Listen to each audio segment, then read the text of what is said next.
didn't have the old music ready to go. Oh, it's an empty morning. There we go. It's too early in the day to not have the music ready. Man, sorry. Gotta get going. It's on me. It's on me. Ladies and gentlemen, you are now about to get introduced into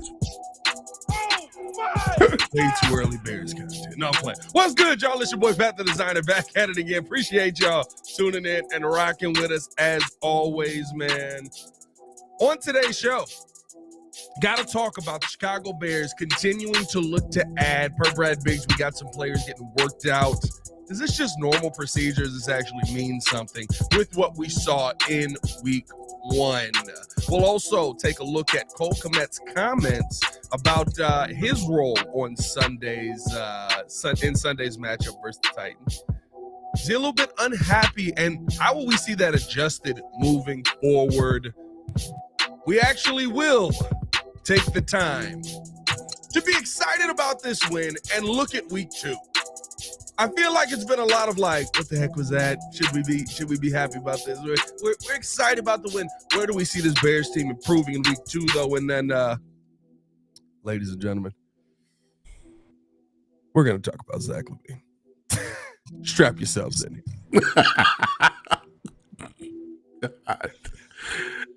Let's go.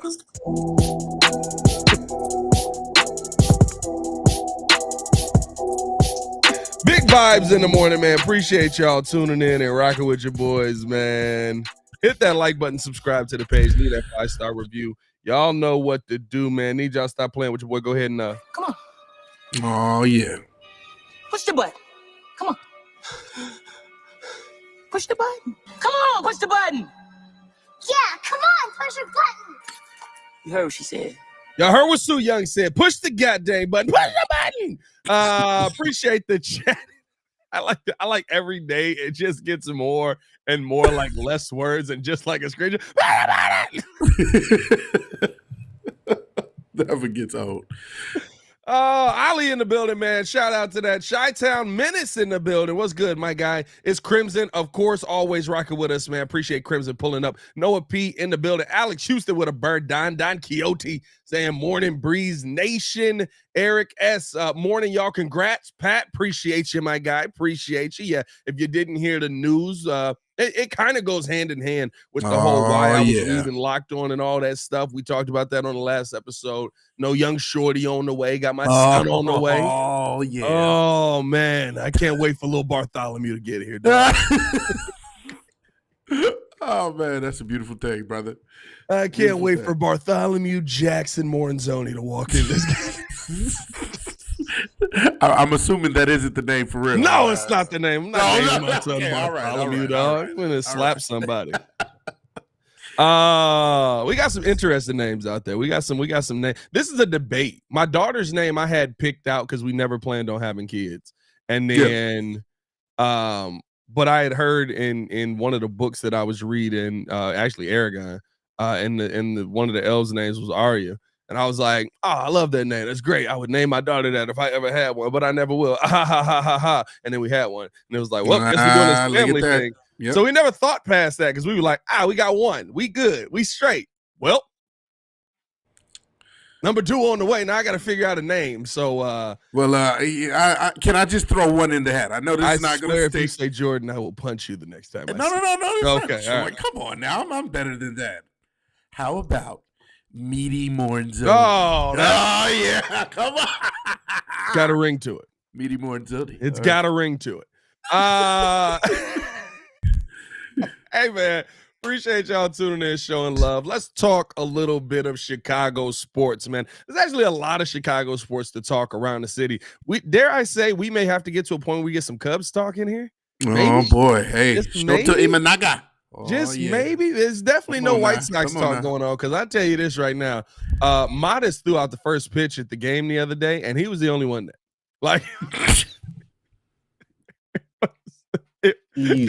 they like sent out these pictures, and I was like, was this pregame or was this just This is practice, just practice. And dog, but I'll say this, and this is Bears related. So I don't know if y'all said wasn't even on the docket, but it popped back into my mind. What do we got? Ryan Poles, as much as we've questioned and talked about him from this first week, right? The Velus Jones move, some of the stuff, he destroyed a franchise. Mm-hmm. As bad as the Chicago Bears have been every single year, this stadium has never been empty to start a season. No.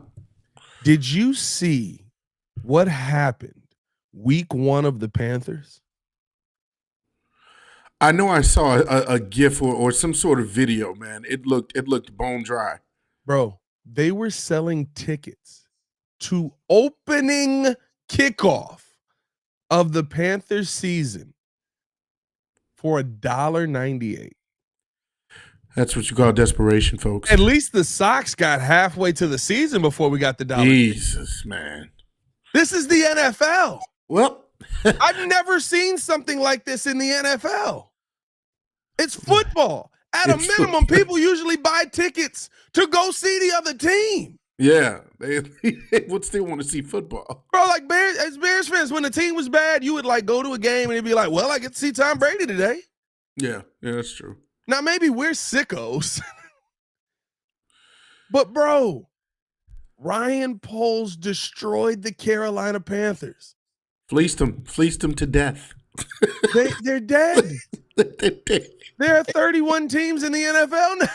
Oh, man. Not even Hey, second round pick is looking juicier and juicier, They baby. were eliminated from the playoffs before Already. the opening coin toss.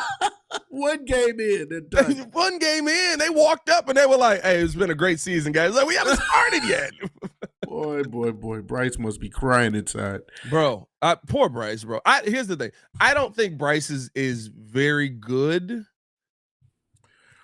But, bro, I don't think he's as bad as he looks. I don't think he's that bad. Jesus. I think he has no hope down there, bro. Yeah. Poor Bryce, man. It's gotta suck. Well, one man's trash. Here's what the Bears will do for you, Bryce. When your time is up there, you can come up here and be a backup to a real number 1 quarterback. Come on down. Come on down. Actually, no, you stay there. I like Tyson Major. That was quick. I moved on very quickly. Can't dwell on the past there, Jordan. Let's talk a little Chicago Bears, though, my guy, because Bears work out 8 players at Halas Hall per Brad Biggs. Karis Jackson, Cornelius Johnson, Jordan Kearley, David Wells are 4 wide receivers that they worked out. They also included were Gavin Hardison, quarterback, tight ends Armani Rogers and Joel Wilson. Joel, what are you doing up there? Joel Wilson and DB Demarion Williams. Now, all right. A lot of names on that list. Do you think that these workouts are the routine workouts, or do you think that any of these stem from what we saw in week 1 of the season? I'll put it like this. These are a lot of names that I have no idea who they were before I did a little research. But I'll put it like I didn't know who Armani Rogers was. I've heard of that name before, tight end. But one name that sticks out that I saw that has some return ability, had some return experience was David Wallace. That was the name that stuck out to me. This, to me, clearly screams Velus Jones is on a very, very, very short leash. And thank goodness it's about time. We've been saying that, Ryan Poles has been blinded by the fact that he drafted this guy. I think this is directly connected to the fact that he whiffed on his first punt of the first week and just looked completely lost and almost gave up the game right there for us. So this is where I think this is connected to. That's interesting because for me, first off, guys, I don't know if y'all know this. Maybe they don't tweet it out as much. This is the first time I think I've ever seen it tweeted week 1. They usually don't sit there and tell you everyone who's working out, but they probably put out like a press release on it, trying to change things up there. But this is routine. Yeah. Usually the first 3-4 weeks of the season, you end up working guys out every week. Now, I think when it gets very specific, and maybe it did, maybe because we saw 4 wide receivers on this list, you're right, it gets very specific. I didn't think anything of this when it came across the docket. I didn't think that this was anything, oddly enough, towards Velus Jones, because I think here's my thing with it. You have guys already right there, right? Velus Jones was out there. You're like, I don't like this. You take Velus Jones out. You put Khalil Herbert back there. On a regular day, that's probably Tyler Scott. Because I don't, how do you have Velus active this week? Was Tyler a healthy scratch? Tyler was a healthy scratch. He wasn't hurt. I put him out there right away. Well, you can't put him out there right away, dude, during the game. Just, but like, I mean, like, but Tyler Scott was a healthy scratch. So like, I expect Jay Grizz in the building. Yeah, is that the first year we got? Is that the first year we got, or did I miss? I saw another year. Yeah, we think we. Ollie hit us with a year early. He hit us with a year ski. I don't know about year ski. Year ski? Nah, we got to go year, bro. Yeah, I'm just year. I'm just year. I don't like the year ski. I'm sorry, Ollie. But no. No, I didn't think anything of this as far as replacement for Velus Jones, because I said this when it happened. When I said this when we started the whole Velus Jones experience, right after the muffed punt, right after he was all over that muff in Buffalo. Muff and buff. All that muff and buff. You know what I mean? Yeah. You got 6 guys on this team that can do that. Coach T was good. Yeah. At what point am I looking to bring in another guy? I got that guy. I got Khalil Herbert. I got Tyler Scott. Heck, if we just doing like decoy stuff, I got Odunze. I got DJ Moore.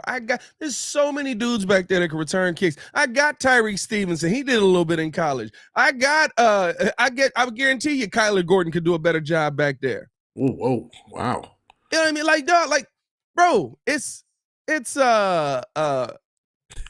the ball. Yeah. Returning the ball. Now, I'm not saying that it is an easy job. I think that you have to be a specialist at it, or you have to at least know how to do it. But with the new kickoff rules, to me, this has become even easier, because it's almost like if you're a wide receiver, like you're trying to do an end around and you have to cut up the middle, or if you're a running back right back there, like Khalil Herbert being back there makes perfect sense to me, because it's basically a running back drill in the middle. Like, it's basically really like running through the offensive line. I know he knows how to do that already. Yeah. Yeah, DeAndre Carter, showed you that it can work. He had that 67-yard gain. Yeah. That's what I'm looking for. You know, and like you said, he's a wide receiver. So that's what we want. We want somebody that obviously can catch. Like, do the basic things, right? Hold on to the ball. You know, make sure that you can hold on to the ball.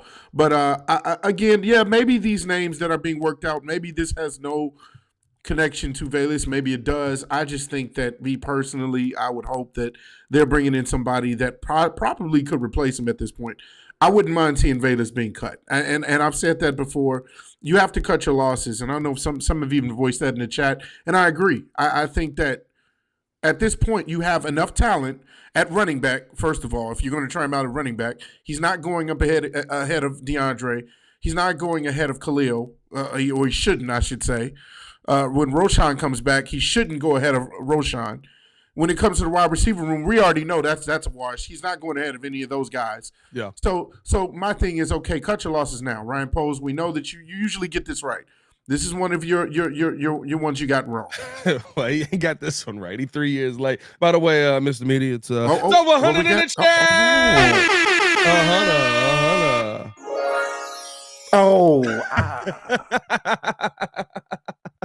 What a beautiful day. A mix of less born sunshine. What a beautiful day. That's not bad. I think that's it not feel bad. Like Mr. Rogers' Neighborhood when we do that. Goodness. How does that make you feel? It's a beautiful day in the neighborhood.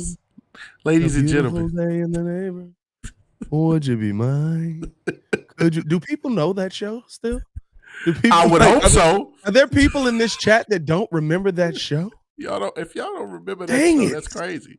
Are we old? I was about to say, it shows how old we are. If we got a young audience. Good grief! Well, we probably got we got some guys in here that are definitely young. Dog. Speaking of young, sidebar. I'm not doing the whole Cap and J Hood thing, but bro, I had to explain minutes to somebody a young lady that works with me up at ESPN 1000 yesterday, and I didn't know how to deal with that. She was like, "What are minutes?" And I was like, "You've always had a cell phone that didn't need minutes?" Oh, you mean minutes on the phone? Oh my. Yeah. No, So not yeah, no. minutes in time, bro. That's Like, not, that's where I was confused. I was like, she don't understand what minutes are in time. But yeah, no, okay. I had to All right. explain cell phone minutes to Shorty, and she was like, "So you just didn't call people before 7:00?" And I was like, "We had a house phone. Yeah. And if you wanted to call somebody, you had to call them on that house phone. And yeah, you would call a girl at 3:00 in the afternoon on that house phone and take that chance calling her house. And then you get her dad answering the phone and you sitting there like, hey, how you doing, sir? Is it I would always fake a pizza delivery. Ah, you was the pizza guy. Yeah, can I get a pepperoni with side of wings? Oh, no. Oh, okay. I'm sorry. All right. Never mind. Wrong number. And then he immediately sees the number call back. And he's like, come on, dog. But bro, like literally, you used to just be like, yeah, is Sarah there? Yeah, she here. Yeah, and then he start messing with you on the other side. Yeah, she here. What's going on? Oh, I was just calling. We got class together. I was calling, asking about homework. You know what I mean? I had a homework question. And then if you get a good dad, I ain't gonna lie. Like I remember I called this girl house one time off the house phone, and she had like her dad was in her life. You know what I'm saying? Like a good dad. Yeah. And this one said, he said, "Oh, you know, I'm actually pretty smart. What question you got?" I was like, "God dang it. I ain't got no question." Trying to see what your daughter trying to do tonight. Yeah. Pizza's great. I'm not gonna lie. I never went pizza. I kind of feel like I missed an opportunity. Hey, you gotta make that order up quick. I almost want to call one of those girls that didn't get their life together and they still live with their dad. That's crazy. Just to try out the pizza delivery thing. That's phenomenal. Wow. Chi-Town Minute said, I just asked for a false name. Nah, that was too obvious. Because this is the thing. I always knew I was going to call back. But that's the chance you took in the 90s or 90s, early 2000s. Or what was worse? You sitting there, you get the girl on the phone. You having a great conversation. I'm talking about a great conversation. You finding some stuff out. You like, oh, this she got a little freak to it. Then your mama on the phone like, oh, for real? Oh, God, no. Oh, no. Your mama's on the other line. You get moms on the other line over there. You like, wait a minute. I don't know who this disgusting harlot is. Get off my phone. Oh, I got in a lot of trouble growing up. Fun times. Oh, great times. Hey, appreciate y'all tuning in, showing love, man. Hit that like button, subscribe to the page, leave a 5-star review. Y'all know what to do, man. We're going to continue this conversation on the other side. The Velus conversation, not the phone conversation. We'll continue that on the other side. Everybody chiming in now. Hey, mama, what's for dinner? Oh, my bad, wrong number. Hey, and they listening on the other line. Bro, that used to be the worst where you could kind of, you would feel it. You wouldn't hear it. You would feel it. You'd be like you hear somebody else breathing while you, yep. Like, wait, whoa, was that you, Bridget? No. Oh, man. Hey, we're going to take a quick break. Listen to a word from our sponsor. We'll be right back on the other side. Happening Bears Nation, it's your boy Pat, the designer from the Windy City Breeze, where we keep it 100 about everything Chicago Bears. Now, if you're like me, you don't just watch the game, you live it, and that's why you need to check out BetDSI. BetDSI is where it's at if you want to put your money where your mouth is. They've been doing it for over 20 years, giving you the best odds, lightning fast payouts, and a platform that's as solid as the best O-line. Whether you're betting on the Bears to take it all the way or making clutch live bets during the game, BetDSI has you covered. And here is the kicker. Just because you're rolling with the Windy City Breeze, BetDSI is hooking you up. Sign up today with the promo code WCB, and they'll give you a 120% bonus on your first deposit up to $1,000. That's free money, folks, to make sure that you're winning as you back our boys in the blue and orange. So what are you doing? What are you waiting for? Head over to betdsi.eu, use the code WCB, and start turning your Bears passion into serious cash. BetDSI, where real Bears fans get it done. Appreciate y'all tuning in, showing love. Hit that like button, subscribe to the page, leave a 5-star review. Y'all know what to do. Make sure that you guys are checking out our sponsors in the comments below. We get these sponsors to try and help you guys out. I mean, that's a heck of a deal. I'm not gonna lie. I'm not a gambling guy, but like, getting 120% on your money matched up to $1,000 is kind of crazy, right? Like that's kind of nuts. Not bad. But I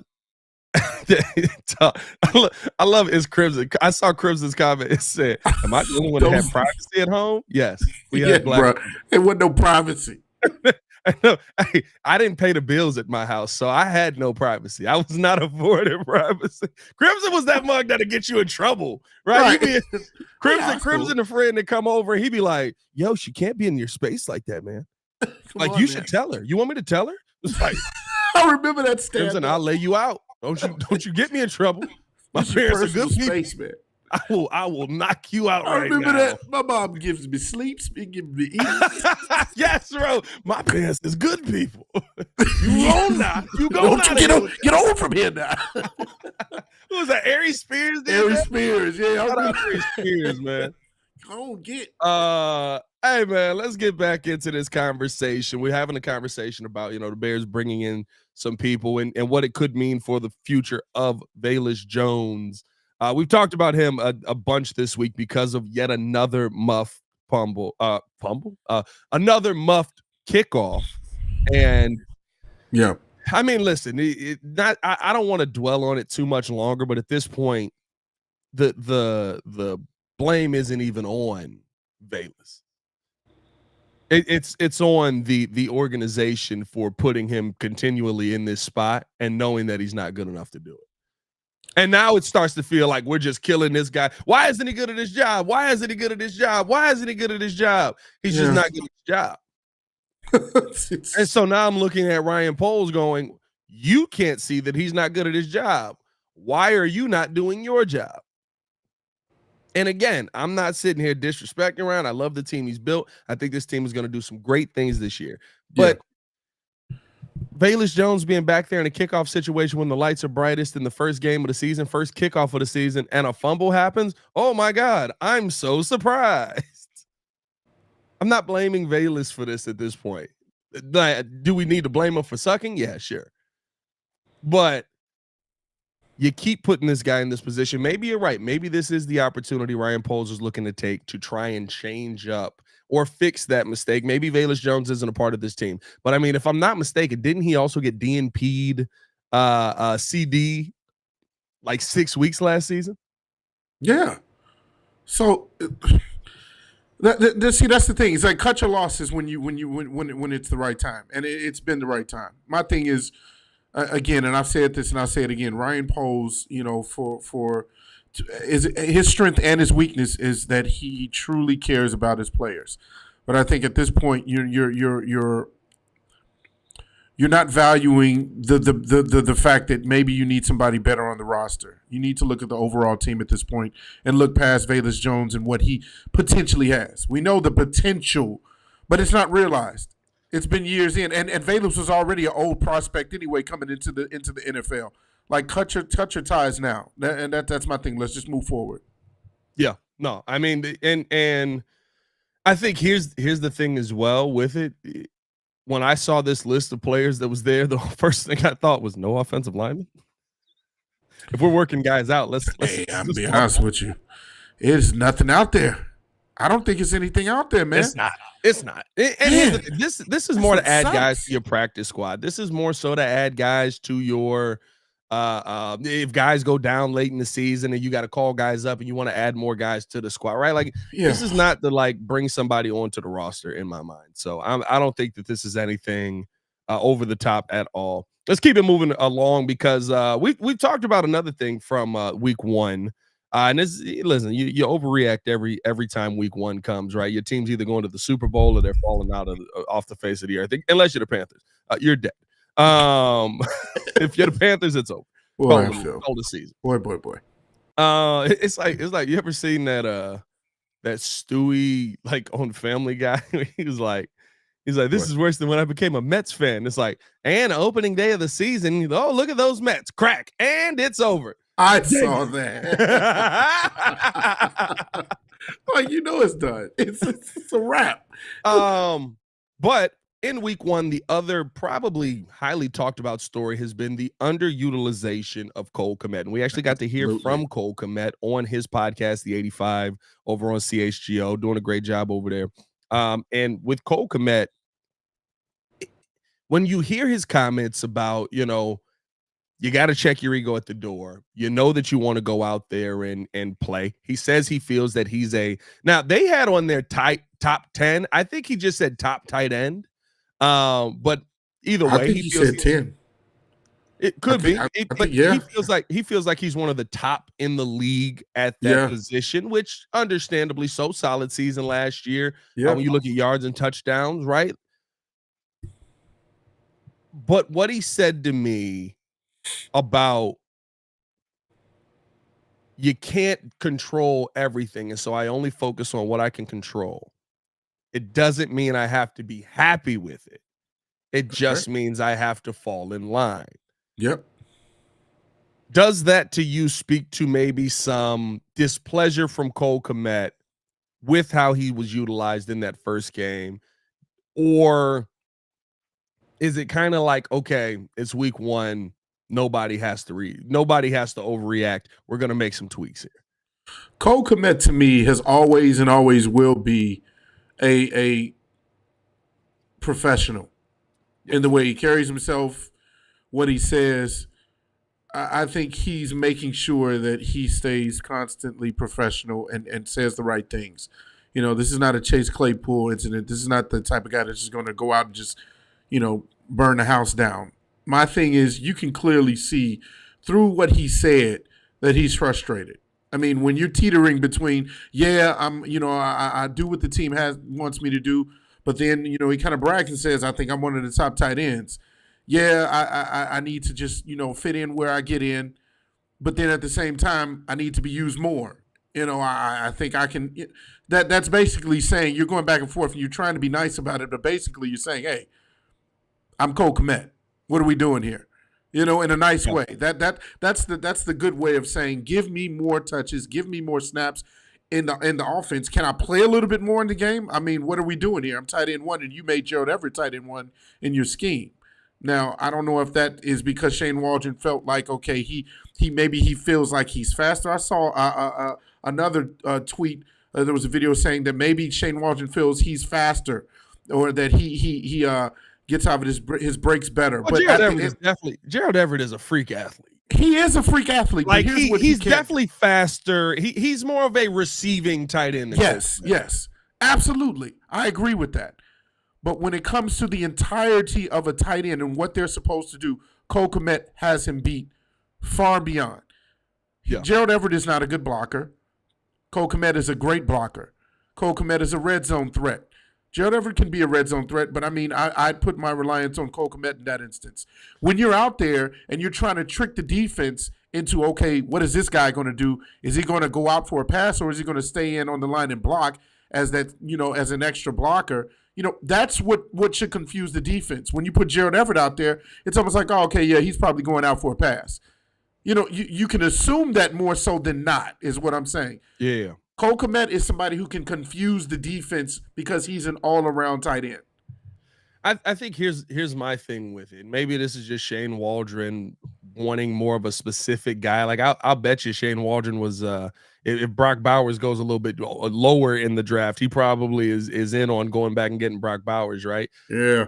Cole Kmet was paid by this team. Cole Kmet will be a part of this team. The Bears are in on Cole Kmet, but at the end of the day, that doesn't mean that Shane Waldron wants to overutilize Cole Kmet in the middle of the field. And I think here's what, honestly, we just want our guys that did well to keep doing well.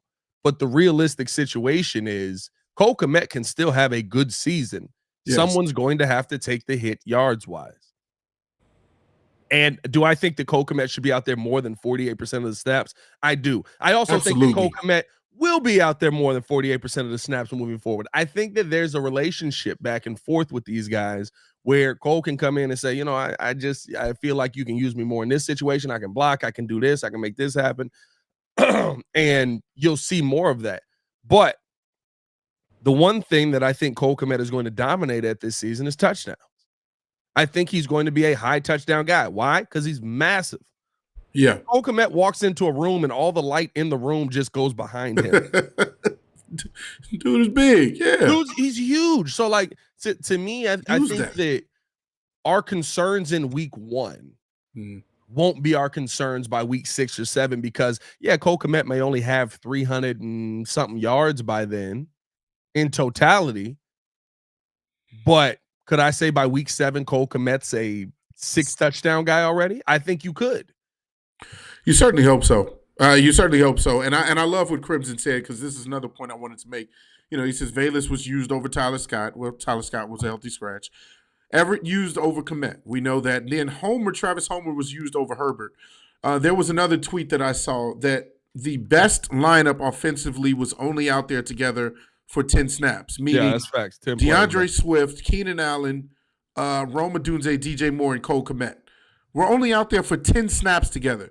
We got to do better with that. If you want to win and you want Caleb Williams to be at his best, even with a putrid performance from the middle of that offensive line, put the best players out there more than 10 times together. That doesn't make any sense to me. I do agree with that. I think you got to get the personnel in order. I think that's one of the changes that we'll see heading into week 2 here. Excuse me. I think that you do have to. Oh, by the way, did we do a over 200 in a 200. I do think you have to get better personnel out there, better units out there more consistently. Let's stop saying he used Travis Homer over Khalil Herbert. Travis Homer got 2 carries for 10 yards. Khalil Herbert got 2 for 4.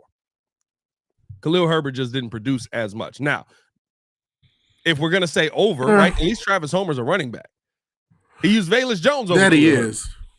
That he is. I got more problem with Velus Jones over Khalil Herbert than I got with Travis Homer over Khalil Herbert. But, that's just me. And it's not like these guys were overused. The run game wasn't used heavy enough. Yeah, they didn't go to it as much. And you couldn't run the football. Here's the thing, and I get it, right? Like there's this. You want to have the best personnel out there. You also have to have your personnel out there based on who you're playing. DeAndre Swift couldn't run up the middle versus Devondre Sweat. What's Khalil Herbert going to do? He's an outside zone running back.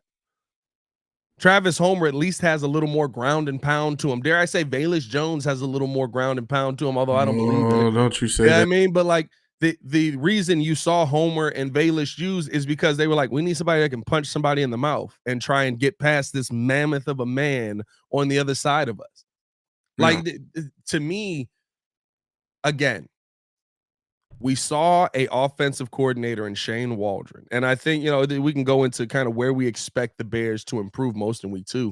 We saw an offensive coordinator in Shane Waldron call a game that we don't like it because of how little the offense produced, but call a game where he was trying to adjust things based on what was happening on the field. Travis Homer got in, and because nobody could get past Devondre Sweat, so they were like, all right, maybe we need to try and ground and pound this. Velus Jones gets 2 carries because they're like, maybe we need somebody big back there who can get up the middle, right? Like those are why. That's why these guys got in. When you watch the game over, and I'm on the 4th time watching this game, you really don't understand how much space was eaten up by those dogs in the middle. Simmons and Sweat is a problem.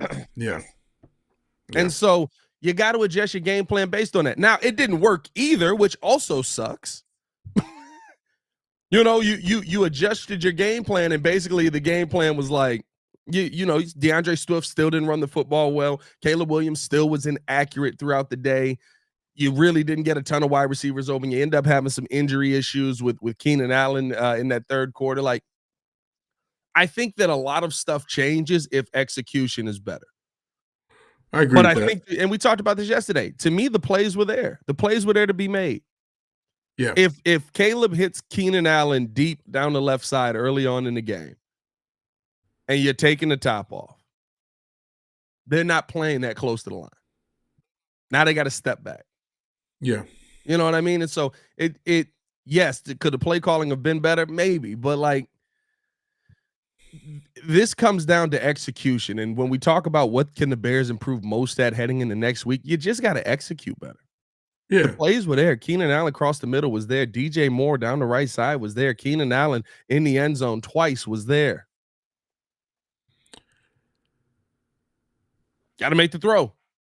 Got to complete the pass. Yeah, that's really all it is. It's more so giving attention to detail. I think that, when we're going into the topic of what we need to see that needs to improve, I think obviously the offense. I mean, that was the one phase that really didn't do anything to help the team win. We clearly want to still continue to see dominance from Houston. I mean, rather from Chicago, because Houston is going to be, I feel like, more of a threat offensively. They do have a quarterback that is competent enough, and I don't think we'll throw the game away like Will Levis did. And so we need to make sure that we keep on those details on the defensive side. I want to see a little bit more out of Montez Sweat. I didn't really hear his name. Darrell Taylor kind of took over that game, from the edge side. So I would like to hear a little bit more of Sweat's name coming up. And then, of course, the offensive line. We need to do something where we can add some protection back there, maybe utilize Mercedes Lewis in some sort of package. I know Cole Kmet talked about he'll do whatever. Maybe that's why they're using him more as a blocker. We got to we have to use those guys as our second line of defense, so that Caleb can get a few more seconds to throw the ball. Yeah, I mean, and I think that even with some of that, right, that's to me where Cole Kmet comes into play, especially this season, right? When you saw that offensive line that you had out there, I need Cole Kmet, I need Mercedes Lewis. Let's get some 12 personnel cracking back there, because we may need 2 extra blockers there. If you keep Mercedes in, I mean, you tried to use Kari Blasingame in that role. I'm not a huge. It kind of worked out. But I'm not a huge fan of matching Kari Blasingame up with defensive ends. Nah. Yeah, I mean, I don't like going, and this was the thing the Bears did last year, right? And Matty Eberflus again was, we don't teach our guys to go big on small, but then you watch the play and you're like, well, you keep putting them out there. Yeah, I mean, a big on small base. I mean, defensive end going in and attacking the getting blocked by a running back or getting blocked by a fullback. Throw those big tight ends back there. You know what I'm saying? Because I think that, especially coming into week 2, that's going to help you. You run some 12 personnel out there. You got 2 guys that can pass catch still on the field. You understand that you have a protection issue right now, at least with Coleman Shelton in there. Maybe you slowly try to work Ryan Bates in there to make up for the deficiencies that you saw from Nate Davis in week 1. But you're going to need help with protection up the middle. Get big bodies back there. That's how you fix that. That's why you kept Mercedes Lewis. And if we're being honest, that's the one adjustment we didn't see that I would have liked to see, where Gerald Everett playing more snaps than Cole Kmet. You got blocking issues, my guy. Gerald Everett's not going to block. He's a receiver. I get it. We're trying to get the ball out, and you want to have that option there, but I saw Gerald Everett doing a heck of a lot of blocking.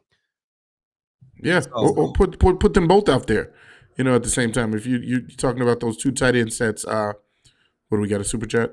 Got a super chat. Shout out Bear Down Mike said Velus ground and pound or sound of ball drop. Same thing. Yeah, I was about to say. Either way, it sucks. I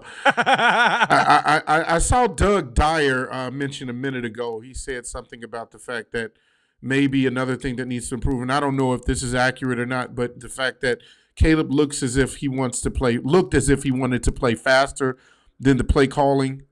Shane Waldron kind of fed him the plays kind of slow. You saw throughout the game him doing that, speeded up sign a lot. I don't know if there was a miscommunication with that. Maybe Caleb felt like he would be a little bit more comfortable if you kind of sped up the game. Maybe that's when he gets in his comfort zone. I'm not sure about that because, again, just it wasn't working anyway with him and the way he was passing the ball. He was just oddly inaccurate, so those are things that you have to keep in mind as well. So I don't know if that was necessarily true, but I would also like to see maybe a faster game plan as well for Houston. Yeah, I mean, here's the thing. Going down into Houston, the Bears have a great opportunity to bounce back. And for everybody who's like, I thought this was the best situation for a quarterback to be in. I thought that this is the best situation ever for a number 1 overall pick. It is. It is. Because you're heading down to Houston with an offense that is struggling. And you've got a defense that absolutely can match up against anything Houston throws at you. Now, normally, right now with this defense, we've seen it more so dominate some of the bad quarterbacks. But, I feel like Bears fans forget that the Packers only scored 17 games in that last game. Like, they look at that game and they're like, well, the defense wasn't always good. And it was like, yeah, they got a bunch of yards, but they scored 17 points. Jordan Love apparently is a good quarterback from what everybody keeps telling me and from what I see. I don't. Admittedly, I don't like it. Under your breath, admittedly. I'm not a fan. But like when you talk about, like the defense going up against only bad quarterbacks, to me, I think that they did a pretty good job finishing out the season last year. Yeah, you killed Will Levis, but the thing is, you killed Will Levis. Like, he should have had 6 turnovers that day. Yeah. The only reason he didn't have 6 turnovers is because you didn't come down with the football. You know what I mean? So it's like, I think the thing for me at the end of the day with heading into week 2 is I don't have this massive fear. I don't know if the Bears win. I don't feel great about a Bears win right now. I think you're looking at a closer game than people think, though. Like 21-14 kind of finish. Because I also don't think the offense is just going to go back to the drawing board and then come back next week and just go, all right, all those problems we had, ironed out. Let's Fixed. go put 50 on their heads. I don't think that's going to happen either. That would be insane if that happened. That would be nuts. Then all of us it's would be just like, Super Bowl, back on the bandwagon. Then we're just like, I don't know what to feel anymore. Like, this is roller coaster of emotion. Jesus, no. It's Crimson. Your digs say, I'm sorry, Will Levis looked way too good against the Bears. Crimson like kid. I was about to say, what are you looking at? What game were you looking at? Like there were just a few. Like if we're going to give it a little grace, there were just a few timely throws. There was one throw to Calvin Ridley on like a 3rd and long that he made. There was a few good plays in the first half. It was the one play where like Kyler Gordon just lost his man for a second. Oh, it was a second too long. Too. Yeah, and like no. Overall, no. Will Levis gave that game away. Karan Collins said Velus is a backup safety. Wait a minute, Karan Collins, ain't that one of the players? Ain't that one of the players that the Bears are trying out? Are you in here, dog? Karan Collins. Oh, no, Cornelius. Okay, I was like, wait a minute, you should be working out right now. Yeah, no, we don't need to give Velus any more additional positions to try out for. Let's not do this. I love it. He should have looked way worse than 2 interceptions and a fumble. He literally gave us the game. He said, "Here you go." So he couldn't do that ball anywhere else. He should have looked way worse. That's hilarious. But no, I do think I think that the Bears go down to Houston. I think the defense still puts you in a great position, and I think offensively you do some things better. I think this is a close game, and it's going to come down to your defense winning the game for you, though. Yeah, you know what I mean. Like it's going to come down to your defense pulling it out for you, because I think that there's still going to be some struggles offensively that you're trying to work through. I'm not going to live in this imaginary world where the Bears have all the kinks ironed out heading into week 2. Now, what I will say is this, though. With that being said, if Caleb Williams is more comfortable, is he more accurate? I would assume that, when you have more time in the pocket and you're getting that more often than not, that you kind of can settle into the game a little bit more. And what we've seen throughout his college career, what we've seen normally is that he is an accurate passer. He's a confident, accurate passer. And so I assume that will get worked out more so than not. That this was something that kind of was out of the norm. Again, I look for him to bounce back just because of the type of player that he is. And we will see. We'll see. I hope that he has a full I don't know how to say it, full array of talent, because we're getting word that maybe Rome comes back. I know Rodney mentioned it. I don't know if that's a good idea, but now it's not week to week, it's day to day. I think here's the thing with it, right? They probably were overly cautious early, because basically what happened, and Sylvie talked about this on Wild and Sylvie yesterday, and I kind of heard the same thing as well. But basically what happened is that with Rome, he felt fine after the game. He left the game. Like he did press. He felt fine after the game. It was, nothing was up with him. He went home, came back the next day. It was tender. They gave the MRI. It's a grade 1 sprain. Yeah, I mean, but they scan the knee, basically say it's a grade 1 sprain. He's week to week. It doesn't mean that it means he stepped wrong a little bit. Yeah, I mean, it's not the end of the world. It's probably nowhere near a tear. It's just uncomfortable. Yeah. And if it comes down to a case of comfort, and you're the number 9 overall pick, yeah. I'm going to be a little uncomfortable, or shoot me in the in the right cheek with a little bit of that Toradol, and I'll Get it. see y'all out there. Oh, You know what I mean? Like, the, if it comes down to a case of comfort versus actual injury, actual concern, I don't think this is concern. sorry. It's not a tear. This is not DeAndre Hopkins. You know what I mean? Trying to sit there and run straight. How was he? I will say this. To Crimson's point, the D-Hop completed passes were pissing me off because I was like, he can't go nowhere. He can go. If he's out there, come on, like it's just straight. He can't. All he can do is right, that way. Down. Turn around that way. My God, that was irritating me. That part right there was irritating me. But if it comes down to a case of comfort over, being uncomfortable, I'll be a little uncomfortable because once I get out there, I know I'm going to be able to move. So get that adrenaline going. You may see him out there. I agree with you though. If you feel that there is major concern or even minor concern, I wouldn't play him. You got the weapon. When you got the weapons, you feel now it comes down to him too. But I would sit there and go, hey, let's get you back. Let's get you back right. You know what I mean? Like, let's get you back to feeling good and then put you back out there. He's not going to be 100% though. That's the other thing you got to take into account. Yeah, if his MCL is hurt in week 1, his MCL is going to be throbbing by week 17. Oh yeah, that's true. It's a pain tolerance thing. I think you look at it from the standpoint of the overall, the bigger picture rather than the smaller of this week coming up and saying, hey, this is a guy that we're looking to. Here's a guy. Be the guy in the future. He's not our number one now, but he's more than likely going to be in a few seasons. And so, do you put him back out there and risk maybe more injury that could be a detriment to him down the road, or wait a few weeks. So I don't know. We'll see. You don't want to. You got to balance that out too. You don't want to put the mindset in there of, anytime something pops up, we're gonna sit you out. That's true. You know what I mean? He's a rookie. You have to mold this guy's mind. You don't want to put the mindset in there of anytime you feel anything. You don't want to Nate Davis this thing. Nah, got to be a dog. You don't want Nate play to play or day to day. Yeah, you don't want to Nate Davis this thing. That's the one thing that I will say. Before we get up out of here, appreciate you guys tuning in, showing love. Hit that like button, subscribe to the page, leave a 5-star review. Y'all know what to do. 175 in the building, only 57 likes on the video. Let's get the likes up. Come on, Good morning. Hit that. Push the goddamn button, man. But no, we're gonna finish this out with a. There they go. The Chicago Bulls. Oh.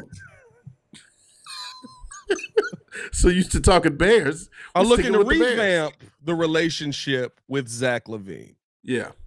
Very small amount of Bulls talk on today's show because I almost don't care about this story. This is per Joe Cowley, though, out of Chicago Sun-Times, basically saying that, the Bulls have kind of seen the writing on the wall, and now they're at a point where they're looking to rebuild the relationship with Zach LaVine because they expect him to be here. With that being said, what did you expect? No duh. What did they think was going to happen? I'd be irritated. I'm almost irritated that this is where we're starting the conversation. Yeah. I'm almost irritated that we're a month away from the season. And now we're talking about trying to rebuild the conversation or rebuild the connection with Zach LaVine.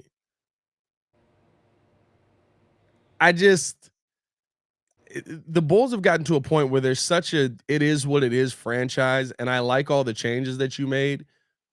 But if you weren't going to move Zach LaVine, if you weren't going to get up off of Zach LaVine's contract, why ostracize him? Why make him the odd man out? I do think, and I guess if anything, this is the big thing from this conversation. What does Zach LaVine come back as? What is that? And what I mean by that is he's not coming back to be the number one option. He shouldn't. He's not coming back to be the main guy as far as scoring. He's not coming back to be the main guy as far as offense. He's going to be, I think to me, he is the number 2 guy in this offense. But if he's willing to accept that role opposite Kobe White, it's not a bad player to have on your team. Number 2 player? I mean, you're talking about a guy that can give you 26 to 27 points, 24 to 27 points a game as a number 2 option. I think that was always probably the perfect fit. You know, if he ideally were to go somewhere else, like to a playoff team, he would be behind the superstar as that, you know, that second piece, that second star. And I think that would fit perfectly on this team when we're talking about the progression that Kobe White has shown, Ayo has shown, and the commitment to youth now. Like, you got a lot of young players that have a lot of potential. We've brought in a slew of young players recently. EJ Liddell, you got Kenny Lofton. They literally brought in everybody that me and Hayes were like, they should go draft this guy. They should just yes, that's all the people I wanted to draft. Everybody I wanted to draft. Taylor Horton too. Like all these guys are now on the team after, you know, they came to the league. I swear, AK's just listening to old episodes of Locked On Bulls and then go get that guy. Go get EJ Liddell. There's a guy now. Yeah. He's like Hayes was fan of EJ Liddell. Like, we love EJ Liddell. And then he tore his ACL, and of course you lose your role and stuff like that. You're looking for something. The Bulls are doing something that I give them credit for, and this is the perfect time to do it because you don't know what this team is going to end up being, but you're looking for a diamond in the rough. You're looking for a gem. You're looking for somebody that you're hoping to get more out of than what you saw of them previously. With all the players, you're looking for that in Josh Giddey. You're looking for that in Jalen Smith. You're looking for that in EJ Liddell. You're looking for that in Chris Duarte. You're looking for that in who else the heck we got on this team? EJ Liddell. You're looking for that in Taylor Horton Tucker. You're looking for one of those guys to say, you gonna give me a real opportunity? I'm gonna take it. I'm stepping up. Yep. Yeah. That's what we haven't seen out of this Bulls team. And that's the thing. You saw the potential before in a lot of these guys. Chris Duarte had a really good rookie season in Indiana. Very good shooter. What have we said we needed? He's a literal 3-and-D player. Dude, yeah. Very good on his I forgot what team he played for in the last season? The Kings. No. Against the in the World Championship, USA and the world. I forgot. He played on the actual and it was very good. So my thing is, like, he has potential to be that type of guy that's a really good 3-and-D that, you know, Patrick Williams should have been, you know, at the same time. And then you still got Patrick Williams on this team. So it's like all these guys that are trying to develop, I think it causes good competition at the very least, you know, to see who's going to come out on top. So we'll see. What I will say is I think that this is a sign to all of those guys on the back end that get it together or get out. Yeah. I think this is a shot to Dalen Terry. I think this is a shot to Julian Phillips. I think this is a shot to Adama Sanago. I think this is a shot to all these people who are role players or just guys on the team. Heck, I think this is a shot to freaking Javante Carter or Javon Carter. Or right, get him out of here. Let's go. Get him out of here. I mean, like, I think this is a shot to all of those guys. It's like, hey, listen, we are looking to replace you if you're not going to be good enough for this team. Yep. Because at a minimum, you got some really solid role players added to this team. Absolutely. Chris Duarte can replace Javon in a minute. Great bar. Crimson said, everybody looking for a diamond in the rough. Some people just collecting rocks. Hey, you never know. You might find that real collecting rocks. shiny rock. I like a lot of the players they brought in. I thought that, you know, EJ Liddell was somebody who EJ Liddell feels like Taj Gibson to me. That's what I thought he could come into the league and be. And first of all, there's nothing wrong with the rock, okay? You get a nice, solid, shiny rock that you can skip across the water. That's a good rock right there. You can't do that with a diamond, all right? But the thing about that rock is you go, ooh, look at this nice rock. Get the fuck out of here. We're not doing enough of it. Get the fuck out of here. Need more of that. Need more of that in my life, man. That's hilarious. But no, the whole, like, we're trying to rebuild the relationship with, like, Zach LaVine. That was probably the dumbest article, and I've seen a lot of dumb articles. And it's not at Joe. I mean, like, they said it, so I think this is more. It's not dumb from the article standpoint. It's dumb from like the no duh. You had no options, and I'm glad that you finally realized you have no options. Now, for why they have no options, that kind of goes back to the player. That goes back to the value, blah, blah, blah. But NBA already has found Zach LaVine out, so they're just going to mend the relationship and see what happens. And here's the thing. I think this is the funny part about it.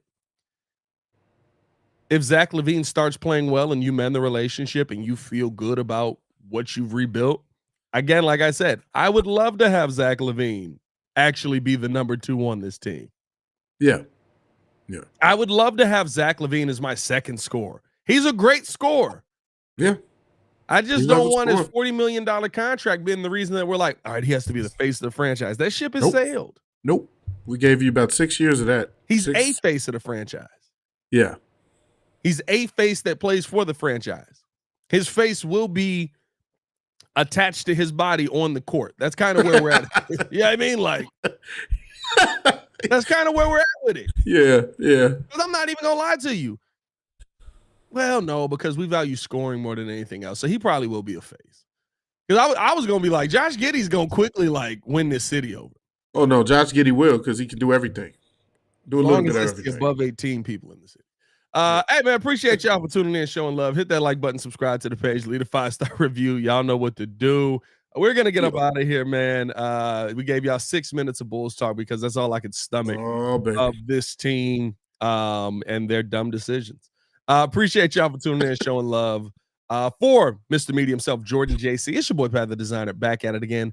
We will not, before I get out of here, actually, we will not be back later today because I will be out at the Rosemont Center or the Rosemont Pavilion, whatever they call that big thing, when there's like Fogo de Chao and there's like that football field in the middle. We're going to be out there with the stage. We're going to be on the stage doing a free event for Football Fest, kind of like a football fest. Let me see if I can pull this tweet up here before we get up out of here. It is free. Come out to the Rosemont Center. Come check us out, man. It's going to be a great time. We're going to be talking Bears football the entire time. The back to football. Here we go. Let me share this here. Settings. Oh God, it's so much. Give it a second. Give it a boom right there. And there. Back to football. It's going to be me, Jeff Joniak, Tom Thayer, Courtney Cronin, J Mac in the building. The Rosemont Entertainment District, 5501 Park Place. Bring your own chairs. It's like a little like come as you come BYOB, all that stuff, right? You sit down, you have a good time, you watch us talk football. We're going to be breaking it down. We're going to be doing meet and greets. We're going to be doing fan Q&As. We're going to be doing a season preview as well. So pull up on us. We will still have content dropping on the channel today, but I will be at this event from 6 to 8. So clearly I cannot do the show today. And actually, let me take that back because Joel was kind of giddy about possibly doing the show by himself. So he may do the show solo. Oh, boy. So I'll tap in with Joel, see what he does. A Joel solo show. Have we had that before? We have not had that before. He was kind of disgruntled because he was like, every time I want to do a solo show, all of a sudden everybody shows up. And I was like, but they all have their meeting tonight, so nobody's going to show up. And he was like, oh, here we go. A Joel solo show might be dangerous, bro. That might be a good time, I don't know. Bro. We'll see. I mean, it's going to be 2003 Chicago Bears. A lot of Tommy Harris talk. Yep. Urlacher. There's going to be a lot of Tommy Harris talk, a lot of Urlacher talk. Yeah, I mean, it's going to be great. It's going to be great. Hey, man, we appreciate y'all tuning in, showing love. Y'all stay safe out there, Chicago. I hope to see you guys out there for the event, man. Come say hi.